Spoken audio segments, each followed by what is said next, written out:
Thank you for joining us for this week's podcast. Before we begin, we want to share that we're always eager to learn about new cases for Into the Killing. We're interested in cold cases that were eventually solved, as well as stories related to our two YouTube channels, which focus on similar themes and are listed online. For today's episode, we're taking a trip back to September of 1983. On September 16th of that year, Arnold Schwarzenegger, then an emerging star of action films, became a United States citizen. Born in July of 1947 in a small Austrian town, Schwarzenegger developed a passion for bodybuilding early on, dominating every competition he entered. In 1968, he moved to California with dreams of acting. His first role was as Hercules in the film Hercules in New York during the early 1970s, although his voice was dubbed over by another actor. In 1982, Schwarzenegger starred as Conan the Barbarian, with his own voice used in the film. The movie was a commercial hit and gained cult status. A year after becoming an American citizen, he achieved international fame by playing the iconic role of the Terminator, which launched him into superstardom. Over the years, he became one of the most recognizable action stars in cinema history. Beyond acting, Schwarzenegger served as the governor of California from 2003 to 2011. The following day, September 17, 1983, marked a historic milestone in American pageantry. Vanessa Williams was crowned Miss America, making her the first African-American woman to earn the title. Several months before her reign ended, nude photographs of Williams, taken prior to her participation in the pageant, surfaced after being purchased by Penthouse magazine. Facing pressure from the pageant organizers, she resigned her crown. Nevertheless, Williams rebounded with a successful career in both acting and singing. Decades later, in 2016, the CEO of Miss America publicly apologized to her for the controversy. On September 21, 1983, the play Glengarry Glen Ross by David Mamet premiered at the National Theatre in London. The production was a major success, eventually inspiring a film adaptation in 1992. The movie featured a star-studded cast, including Alec Baldwin, Al Pacino, Jack Lemmon, Kevin Spacey, Ed Harris, and Al Narkin. Our intriguing case today involves a Kentucky Fried Chicken restaurant with a fascinating history. Founded by Harlan Sanders in the 1870s, Sanders was operating a gas station in Corbin, Kentucky, when he was 40 years old. His family lived behind the station, and to supplement his income, Sanders began sharing his homemade fried chicken with travelers. The chicken's popularity quickly grew, prompting him to open a restaurant.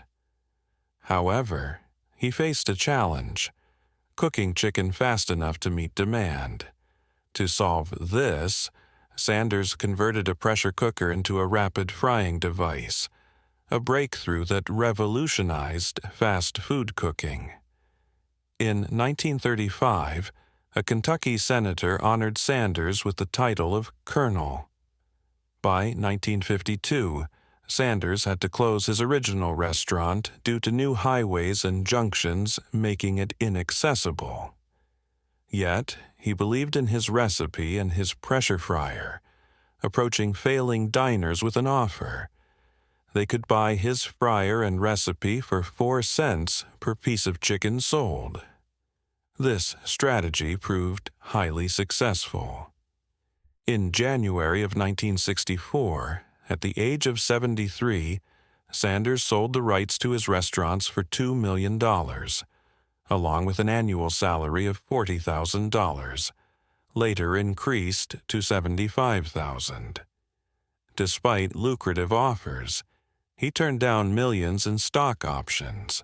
Colonel Harlan Sanders passed away in 1980 at the age of 90, leaving behind a legacy that transformed fast food forever. On September 23, 1983, in Kilgore, Texas, a Kentucky Fried Chicken restaurant sat on the town's main street. This was nearly 7 years before the chain officially rebranded as KFC. That day, the restaurant buzzed with activity, which was unusual for a Friday. In Kilgore, high school football was a central part of community life, with most Friday nights dedicated to games during late summer and fall. Consequently, Kentucky Fried Chicken was a popular choice for families rushing to the stadium, as they often lacked time to cook beforehand. The restaurant's busy day was so intense that approximately $2,000 in cash had yet to be deposited in the bank. Let's pause briefly to mention our sponsor, Uncommon Goods. For a long time, I struggled to find unique, meaningful gifts for loved ones. Whether it was another sweater for my dad or a travel mug for my mom. Then I discovered Uncommon Goods, and I was amazed by their diverse selection. Thanks to their website, I've completed most of my Christmas shopping. One of the first items I found was a customizable viewfinder, a red device for kids that allows you to insert your own photos. For a whiskey enthusiast friend, I chose a do-it-yourself whiskey kit so he could craft his own batch. For my brother, who tends to fall asleep while reading, I picked a bookmark that says, "Fall asleep here." I could go on about their unique offerings, but instead, I invite you to explore their collection yourself. Uncommon Goods products are often produced in small batches, so prompt purchasing is advisable. When you buy from them, you support independent artists and artisans. Their items are high quality, distinctive, and frequently handmade or made in the United States. You won't find a broader range of meaningful, unusual gifts anywhere else, with options for everyone, whether for a grandmother, brother, or partner. An especially admirable aspect is that with each purchase, $1 is donated to a nonprofit partner of your choice, totaling over $2 million donated so far. Take advantage of a 15% discount on your next gift by visiting their website. Just go to uncommongoods.com and enter the code listed.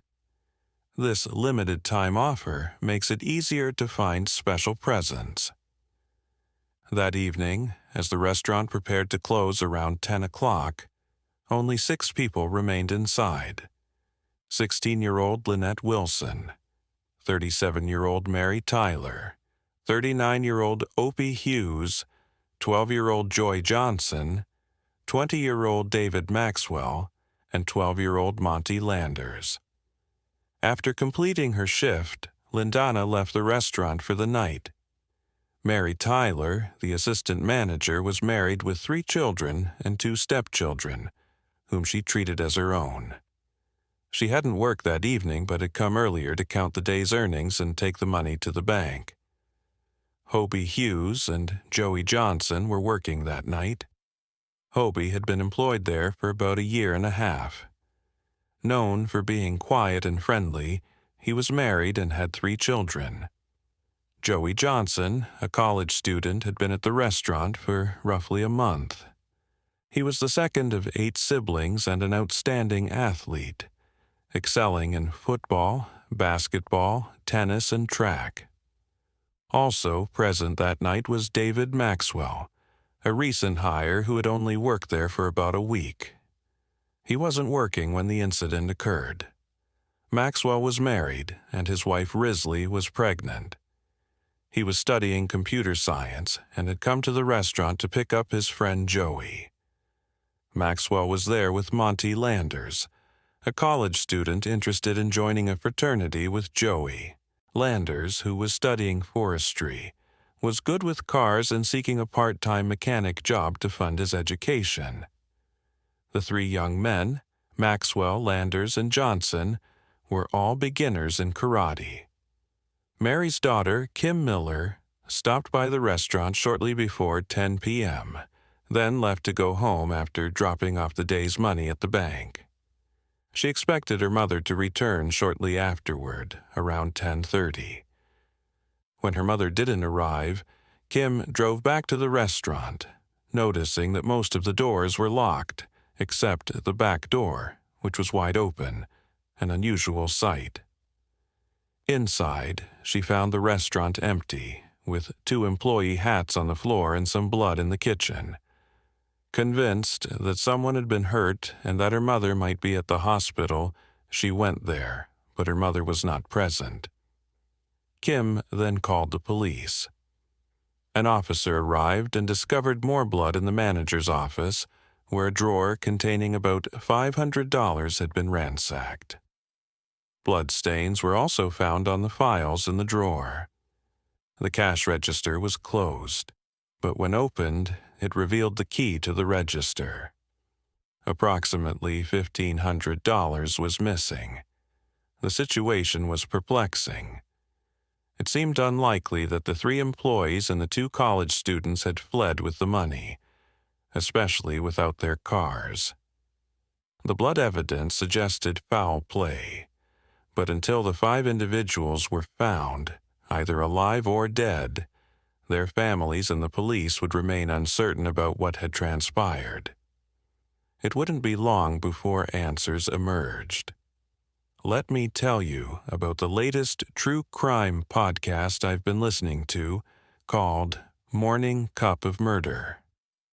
You might recall those old desktop calendars that featured historical events on each day.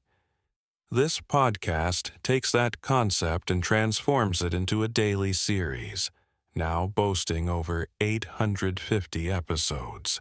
Each episode delves into stories of serial killers, cults, cold cases, and murders, making it an ideal way to start your day. With episodes lasting less than 10 minutes, they're perfect for a quick listen over your morning coffee or tea. Morning Cup of Murder is accessible on all major podcast platforms, offering a compelling way to engage with true crime stories daily. In one chilling case, authorities responded after a farmer, checking oil wells 12 miles from a local restaurant, discovered 4 bodies in an oil field. To reach the site, one had to travel along the main highway, turn onto an oil road, then navigate 2 dirt paths. The police arrived to find the victims lying face down, hands and heads turned in the same direction. They were dressed in Kentucky Fried Chicken uniforms, suggesting they were employees. Nearby, within 200 yards, was the body of a woman named Hughes, also dressed, who appeared to have tried to escape before being shot. The victims, 12-year-olds Joey Johnson and David Maxwell, 20-year-old Monty Landers, and 37-year-old Mary Tyler, had all been executed. Each was shot in the head, with Maxwell and Landers receiving 2 shots each. Johnson shot in the head, neck, and right side, and Tyler shot in the head and back. The scene indicated they were made to lie on the ground, possibly reassured they wouldn't be harmed since no one was bound. However, as they lay there, they were systematically executed. Hughes attempted to flee, but was chased down and killed herself. Autopsies performed the following day revealed multiple types of bullets used in the murders, with both .38 and .37 caliber firearms involved. The evidence suggested that the killers arrived in a van or truck, gathered the victims and forced them to lie down, only to execute them later. An execution carried out with chilling precision. The police suspected there were at least 2 killers involved, which made sense given that the 5 victims had been driven out to an oil field. It would have been nearly impossible for a single person to both operate the vehicle and maintain control over all 5 victims simultaneously. Investigators also noted that the victims had been shot with bullets of different calibers and types, leading them to believe that multiple firearms, possibly 3, had been used, indicating the presence of 3 gunmen. During the examination of Joey Johnson's body, a fragment of a fingernail was found near his waistband. Since the victim's nails had been ripped during the attack, authorities deduced that this fingernail likely belonged to one of the killers. Search efforts extended for miles around the crime scene, but no significant clues emerged. Investigators also examined the nearby restaurant, where one detective observed a box lid with a distinctive blood splatter. Understanding that blood spatter analysis was an emerging science, the detective suspected the blood had resulted from someone being struck in the head or body. A bloodied napkin, along with the box lid and a blade, was collected as evidence, with the police hoping to find fingerprints. However, the restaurant's popularity complicated matters, as dozens, if not hundreds, of fingerprints, unrelated to the case, had been left behind by various patrons throughout the day. These proved to be a dead end. The incident shocked the small town of Kilgore, which had a population of only about 11,000 residents, where everyone knew each other. In their desperation for answers, local businesses, including Kentucky Fried Chicken, offered a reward of $25,000 for information, with other merchants matching that amount. Citizens also contributed to the reward fund, but no useful tips surfaced. The police questioned several individuals in the area, including a 30-year-old man named James Earl Mankins, Jr. His father, James Mankins, had served as a Texas state representative from 1975 to 1985. James Macon, Jr. had multiple encounters with the law, including a release from jail for unlawful possession of a weapon.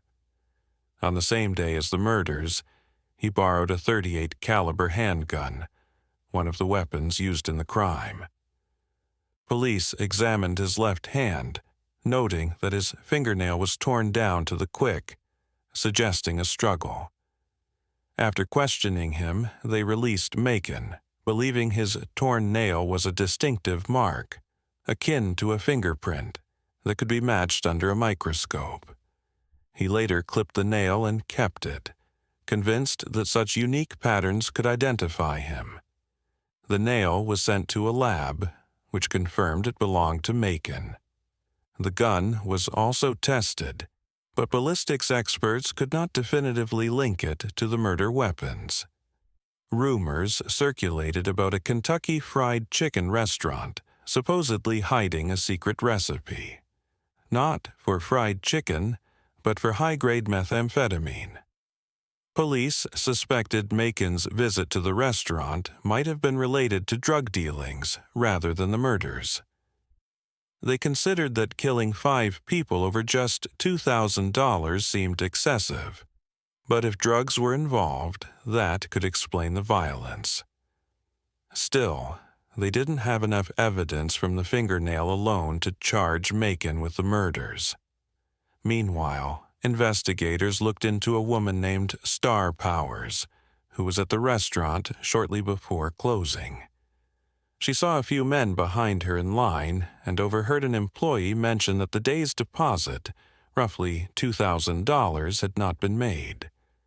She believed the men behind her also heard this conversation. This led police to consider an armed robbery as a possible motive, an opportunistic crime rather than a planned massacre. Star Powers provided descriptions of the suspects to a Texas Ranger, who forwarded the details to law enforcement agencies elsewhere. One description matched a pair of cousins, Hartsfield and Romeo Pinkerton. Hartsfield was wanted for an armed robbery in Tyler, Texas, just 25 miles west of Kilgore, committed 3 days after the Kentucky Fried Chicken murders. During that robbery, the cousins, armed and dangerous, forced employees to lie face down, mirroring the victims' positions in the restaurant. Fortunately, no one was killed during the Tyler robbery. Authorities attempted to locate Hartsfield but were only able to find Romeo Pinkerton, who confessed to the murders. However, Pinkerton claimed he had an airtight alibi. He had been in jail at the time, though he was released a few days later. 5 weeks after the brutal mass murder, Darnell Hersfield was arrested in connection with a grocery store robbery. During interrogation, he was questioned about the Kentucky Fried Chicken killings but denied any involvement. As he prepared for a polygraph test, he passed, and the 2 cousins suspected alongside him were cleared due to lack of evidence. With no concrete proof, the case went cold, remaining unresolved for years. In September of 1993, a decade after the murders, the victims' families urged authorities to reopen the investigation. New DNA testing was conducted on a fingernail found at the scene, which the lab suggested might belong to James Makins, Jr. Over 11 years later, in March of 1995, Macon was formally indicted for the crimes. However, before the trial, more advanced testing was performed on the same evidence, and by November of that year, the results proved the fingernail did not belong to Macon. This revelation underscored a crucial point. Unlike fingerprints, fingernail patterns are not unique or personalized, leading to the charges against Macon being dropped. The case once again fell dormant. Years later, the case inspired James Stroud, a friend of David Maxwell, to pursue a career in law enforcement. By 2000, he had become a county sheriff. Meanwhile, FBI agent George Keeney, who had worked on the case in the 80s, revisited the evidence in December of 2000. Re-examining blood samples from the box lid and a napkin, they found blood from 2 different individuals, both former suspects. The blood on the box lid belonged to Hersfield, while the blood on the napkin was from his cousin, Romeo Pinkerton.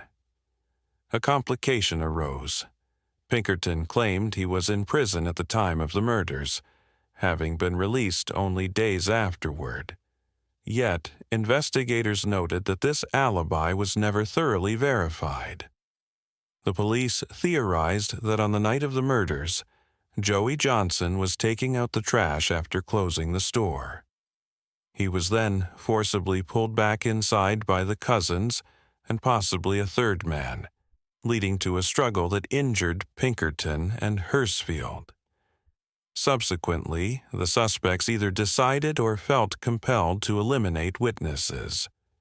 Further examination revealed semen on the victim Opal Hughes' pants, prompting a revision of earlier assumptions. Initially believed to have run away, her body had actually been pulled away and raped. The shocking discovery was that the semen did not match Hersfield or Pinkerton, indicating the presence of a third accomplice. Despite extensive DNA analysis, no match was found, and his identity remains unknown. In November of 2005, 22 years after the murders, Hersfield and Pinkerton were formally charged with the Kentucky Fried Chicken killings. Hersfield's trial finally took place in August of 2007, bringing a long and complex investigation to a tentative close. Israel's case took nearly 2 months to resolve, yet the jury deliberated for less than 2 hours before unanimously finding him guilty on all counts of murder. He was subsequently sentenced to 5 consecutive life terms. Pinkerton's trial began in October 2007. Just 3 weeks into proceedings, he was convicted on 5 counts of murder and received the same number of life sentences to be served consecutively. In June of 2018, 6-year-old Romeo Pinkerton applied for parole, but his request was denied. He will be eligible to reapply in 2024. Currently, he is incarcerated at the James 5 Allred Unit in Iowa Park, Texas, although the location of his detention remains unlisted in the Texas Department of Criminal Justice database, leaving his exact whereabouts unclear. Authorities continue their search for a third suspect involved in the case, but as of now, he has not been apprehended. Thank you for listening to this week's podcast. If you have a case to suggest, please visit our website. That's all for today. Stay safe and take care.